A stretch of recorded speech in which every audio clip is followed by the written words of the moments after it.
Hi, good morning. അങ്ങൻ്റെ മാതാവു പിതാവുമങ്ങ്, അങ്ങൻ സഖാബന്ധുവുമങ്ങു തന്നെ.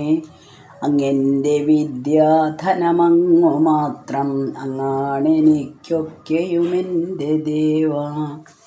ശ്രീമദ് ഭഗവത്ഗീത 6-ാം അധ്യായം ധ്യാനയോഗം 43-ാമത്തെ ശ്ലോകമാണ് ചൊല്ലുന്നത്.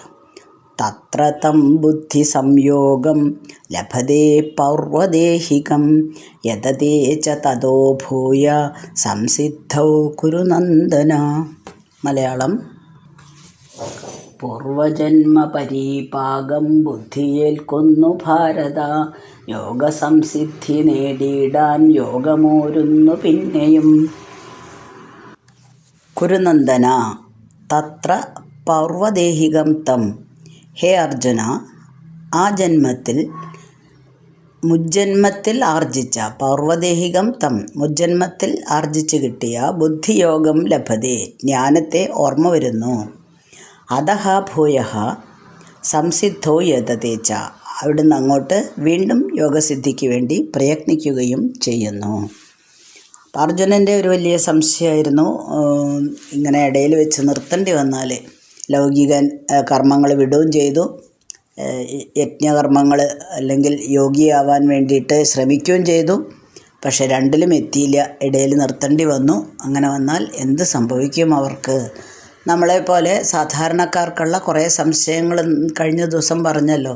നാമം മുഴുവനാക്കാൻ പറ്റിയില്ല, അപ്പോൾ എനിക്ക് കഷ്ടകാലം വരുമോ, ഭഗവാൻ എന്നെ ശിക്ഷിക്കുമോ എന്നൊക്കെ ഉള്ള പോലെ അങ്ങനെയുള്ള ഒരു സംശയമായിരുന്നു അർജുനൻ ഉന്നയിച്ചത്.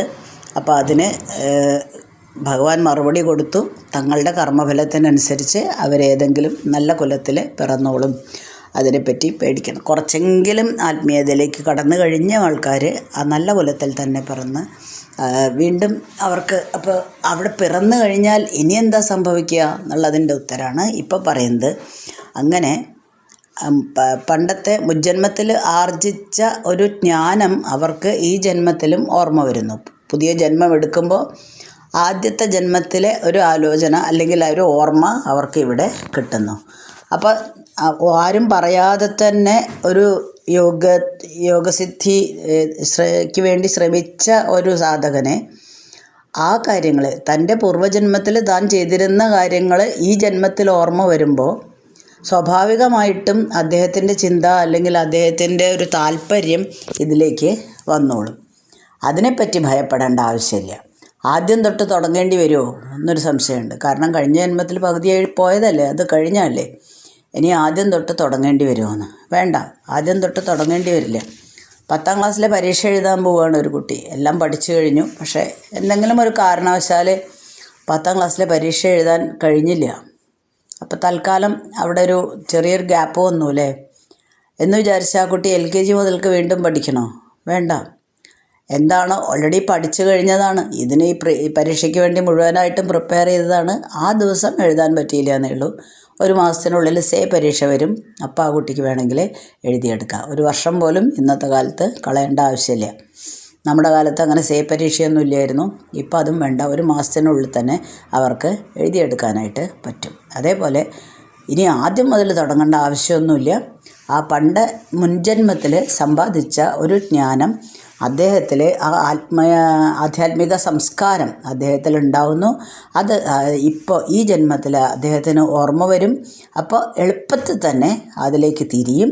അങ്ങനെ അതിലുള്ള ജ്ഞാനം വീണ്ടും വർദ്ധിപ്പിക്കാൻ അല്ലെങ്കിൽ അതിനു വേണ്ടി പഠിക്കാനായിട്ട് വളരെ പെട്ടെന്ന് തന്നെ സാധിക്കുകയും ചെയ്യും. പുതുതായിട്ടൊന്നും പഠിക്കണ്ട, പഠിച്ചത് റിവൈസ് ചെയ്താൽ മതിയല്ലേ. ഇപ്പോൾ മുമ്പ് പഠിച്ചിട്ടേ ഉള്ളൂ, അത് ഒന്ന് പുതുക്കുക മാത്രമേ വേണ്ടൂ. എല്ലാം തന്നെ ഓർമ്മയിൽ തന്നെ തെളിഞ്ഞു വരും. അപ്പോൾ അവിടെ സമയം കളയുന്നില്ല. ആദ്യം മുതലേ വീണ്ടും തുടങ്ങണ്ടേ എന്നുള്ള ചിന്തയില്ല. ഒട്ടും തന്നെ നമുക്ക് സമയം പാഴാവുന്നില്ല. വളരെ ഉത്സാഹത്തോടെ അദ്ദേഹം യോഗസിദ്ധിക്ക് വേണ്ടി പ്രയത്നിക്കുകയും ചെയ്യും. ബ്രാഹ്മണകുലത്തിൽ തൻ്റെ 3ാം ജന്മമെടുത്ത ഭരത മഹാരാജാവൊക്കെ ഇതിന് ഉദാഹരണമാണ്. ലോകചക്രവർത്തിയായിരുന്നു. അദ്ദേഹത്തിന് മുന്നേ ആ സ്ഥലം ഇളാവൃതവർഷം എന്നാണ് അറിയപ്പെട്ടിരുന്നത്. ഭരതരാജാവിൻ്റെ ഭരണത്തിന് ശേഷമാണ് അത് ഭാരതവർഷമായിട്ട് മാറിയത്. അദ്ദേഹം ചെറുപ്പത്തിൽ തന്നെ ഭരണത്തിൽ നിന്നൊക്കെ വിരമിച്ച് ആധ്യാത്മികതയിലേക്ക് തിരിയാൻ നോക്കി. പക്ഷെ അദ്ദേഹത്തിന് അതിൽ വിജയിക്കാൻ സാധിച്ചില്ല മുഴുവനായും. അപ്പോൾ അടുത്ത ജന്മത്തിൽ അദ്ദേഹം ഒരു ബ്രാഹ്മണ കുടുംബത്തിൽ ജനിച്ചു. അപ്പോഴും അദ്ദേഹത്തിന് തൻ്റെ ലൗകിക കാര്യങ്ങൾ, അതായത് പ്രകൃതിക്കനുസരിച്ച് ജീവിക്കേണ്ടി വന്നാൽ പോലും അതിലൊന്നും ശ്രദ്ധയില്ലാണ്ടായി. ജനങ്ങളിൽ നിന്ന് അകന്ന് ആരോട് സംസാരിക്കാതെ ഇങ്ങനെ ഒരു മുനിയെപ്പോലെ തന്നെ കഴിഞ്ഞുകൂടി. അങ്ങനെ ജഡഭരതൻ എന്നുള്ള പേര് വന്നു. ഇതൊക്കെ നമ്മൾ നാരായണീയത്തിലായാലും ഭാഗവതത്തിലായാലും ഒക്കെ വായിച്ചിട്ടുണ്ട്. അപ്പോൾ അതിനെപ്പറ്റി നമ്മൾ ചിന്തിക്കുകയേ വേണ്ട. ഒരു സ്റ്റെപ്പെങ്കിലും നമ്മൾ ആത്മീയതയിലേക്ക് മുന്നിലേക്ക് നീങ്ങിയാൽ ഇടയ്ക്ക് വെച്ച് നിർത്തേണ്ടി വന്നാലും ശരി, നമുക്ക് അടുത്ത ജന്മത്തിൽ ആ സുഹൃതം തന്നെ, അതായത് ആ ഓർമ്മ, ആ ജ്ഞാനം കിട്ടും. അതിനനുസരിച്ച് വീണ്ടും നമുക്ക് മുന്നോട്ട് പോകാനായിട്ട് സാധിക്കും. അപ്പോൾ വീണ്ടും അർജുനന് സംശയമാണ്, അതെങ്ങനെയപ്പോൾ അങ്ങനെ സാധിക്കുന്നേ? അതിനു വേണ്ടിയിട്ട് ഉള്ള ഉത്തരമാണ് 44-ാമത്തെ ശ്ലോകത്തിൽ. പൂർവാഭ്യാസേന തേനൈവ ഹ്രിയതേ ഹി അവശോഭി സ ജിജ്ഞാസുരഭിയോഗസ്യ ശബ്ദബ്രഹ്മാതിവർത്തതേ.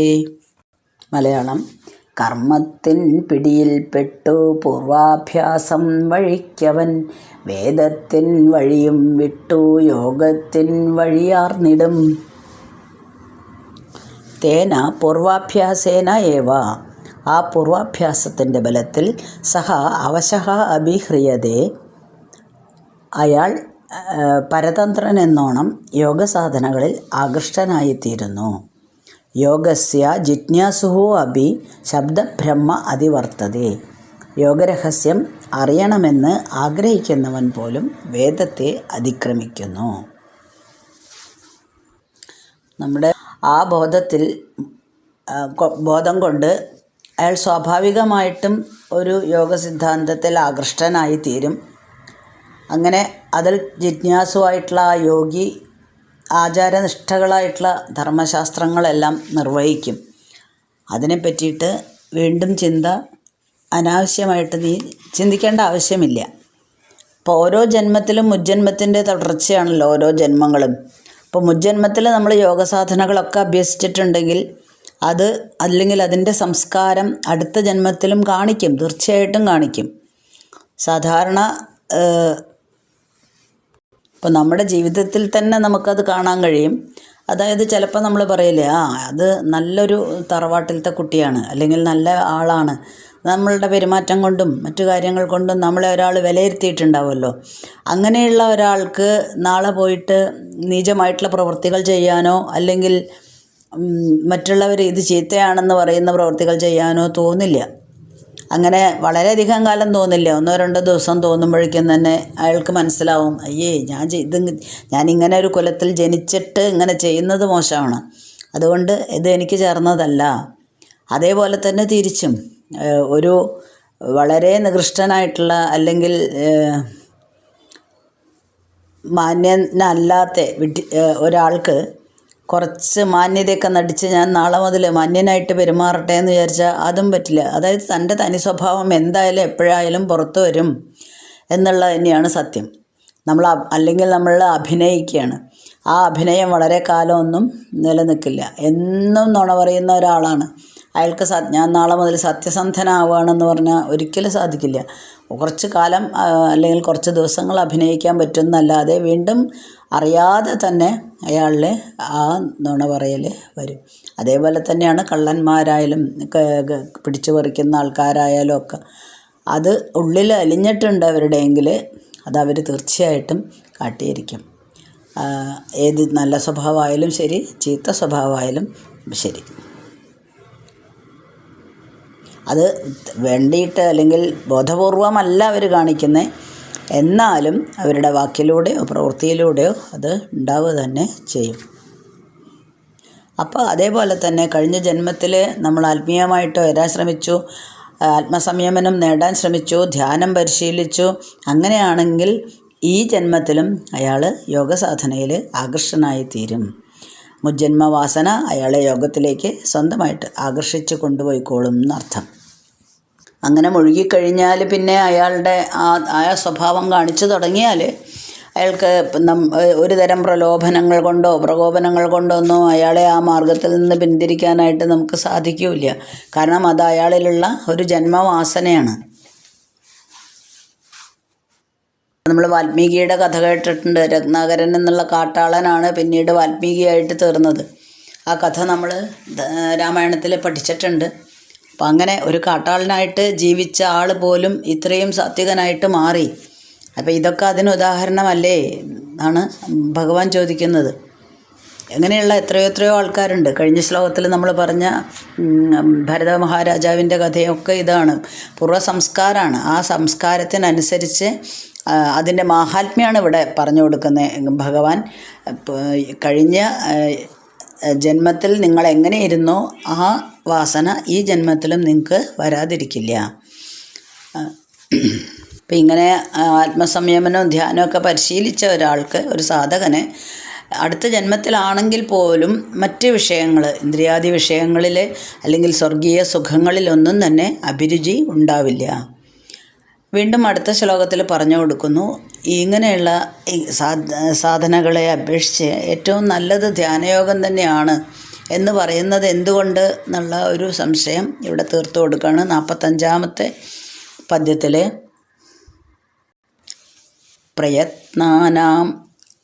പ്രയത്നാനാത് യദമാനസ്ഥോ യോഗി സംശുദ്ധ കിൽബിഷ അനേകജന്മ സംസിദ്ധസ്തോ യാതി പരാം ഗതിം.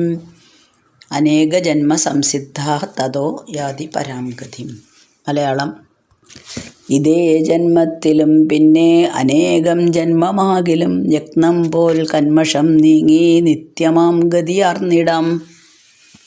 പ്രയത്നാത് യതമാനഃ, തീവ്രമായി പ്രയത്നിക്കുന്ന, യോഗി തു, ധ്യാനയോഗിയാണെങ്കിലും, സംശുദ്ധ കിൽബിഷഃ, വാസനകളെല്ലാം അകന്ന് നല്ല മനസ്സായിട്ട്, നല്ല അന്ധകരണത്തോടുകൂടി അനേക ജന്മ സംസിദ്ധ, കഴിഞ്ഞുപോയ എത്രയോ ജന്മങ്ങളിലൂടെ ക്രമത്തിൽ ഉയർന്നുയർന്ന് യോഗസിദ്ധി നേടി, തതഃ പരാംഗതിം യാതി, പിന്നെ പരമഗതി പ്രാപിക്കുന്നു. അപ്പോൾ മുജ്ജന്മത്തിൽ ചെയ്ത കർമ്മങ്ങളുടെ ഒരു സംസ്കാരമായിട്ടാണ് ഒരു ജീവൻ പുതിയ ശരീരത്തിൽ എത്തുന്നത്. അപ്പോൾ അയാളുടെ ചിന്തകളും പ്രവർത്തനങ്ങളൊക്കെ പണ്ടുണ്ടായിരുന്നതിൻ്റെ ബാക്കിയായിരിക്കും, അതിന് സംശയമൊന്നുമില്ല.